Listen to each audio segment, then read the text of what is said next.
Ok, chers amis, bonjour. Aujourd'hui, dans l'aventure du jour, on s'attaque à l'ordinateur de Mathieu pour un gros nettoyage complet, nettoyage interne et, tant qu'à faire, une install de Linux histoire d'alléger un petit peu cette machine.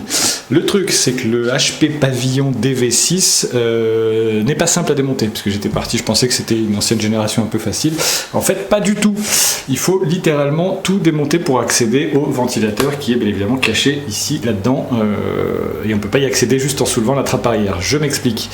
Il faut absolument tout enlever, c'est-à-dire le disque dur, la batterie avec toutes les vis qui vont avec bien évidemment, le lecteur CD que j'ai dû enlever aussi, le lecteur CD, la carte Wi-Fi puisqu'il y avait des vis, une vis cachée sous la carte Wi-Fi et de toute façon les câbles vont partir avec le châssis, donc sinon ça arrache les câbles qui sont accrochés à la carte Wi-Fi qui est là-bas.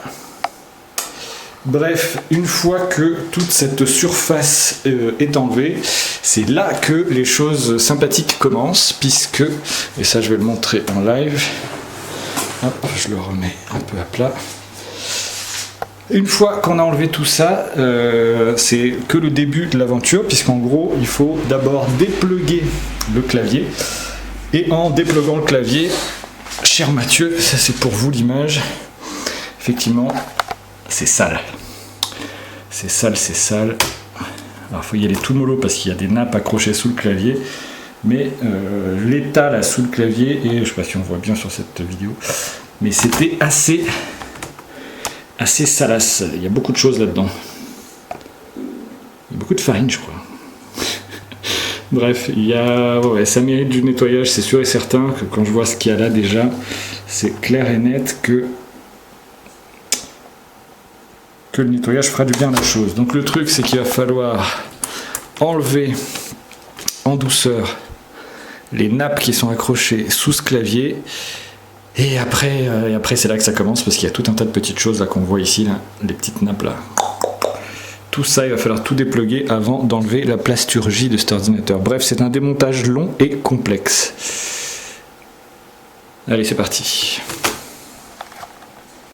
Voilà, clavier enlevé, on voit un petit peu plus l'état de la chose. Ce que je voulais dire. C'est très empoussiéré, donc si c'est comme ça à l'intérieur, forcément que le petit père surchauffe assez facilement. On continue ce démontage. Donc là, si je me souviens bien, sur les HP, il y a un truc qui est un peu traître. Pourquoi on enlève le clavier? Parce qu'il y a tout un tas de vis qui permettent d'enlever la face arrière, qui sont scotchées là, sachant qu'il faut en plus décrocher toutes les nappes, celle-là, celle-là, ce petit truc aussi, et celle-là, voilà. Je sais bien qu'il y en avait une autre, celle du trackpad. Donc c'est ça c'est celle du trackpad, des ports USB et de l'écran. Allez, on continue gaiement. Non, c'est pas de l'écran, c'est du bouton d'alimentation. Ça, c'est celle qui relie le bouton d'alimentation. Et il y en a une autre qui sera cachée encore derrière, qui passe dans les charnières pour aller dans l'écran. Allez, joie et bonheur, on continue.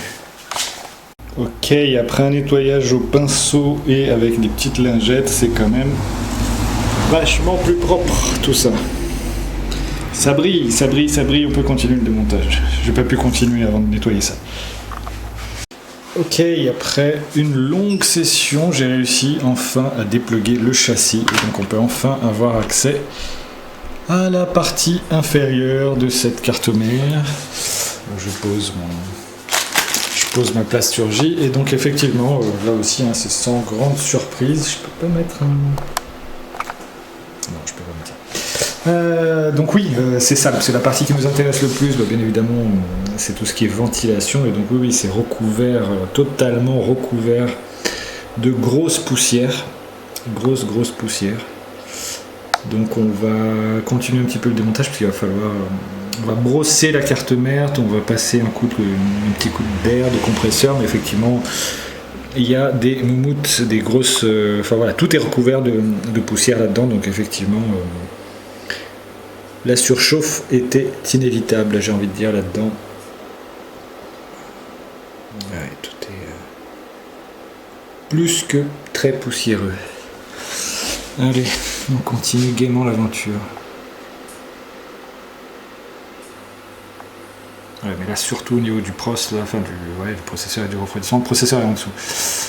Mais, waouh! C'est farineux. Farineux tout ça. Allez, la suite.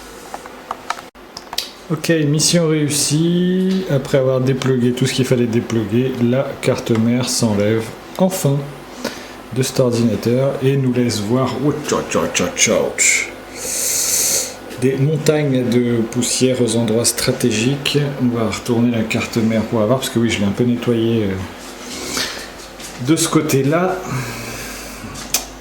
Mais alors de l'autre côté, on va le voir ensemble. Ok.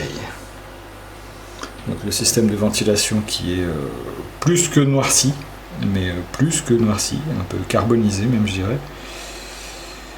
Bref, et le ventilo. Ouch.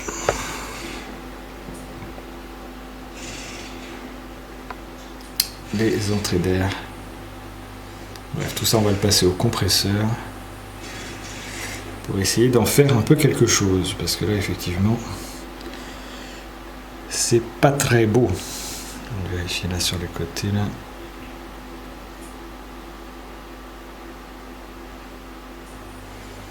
Plus de lumière.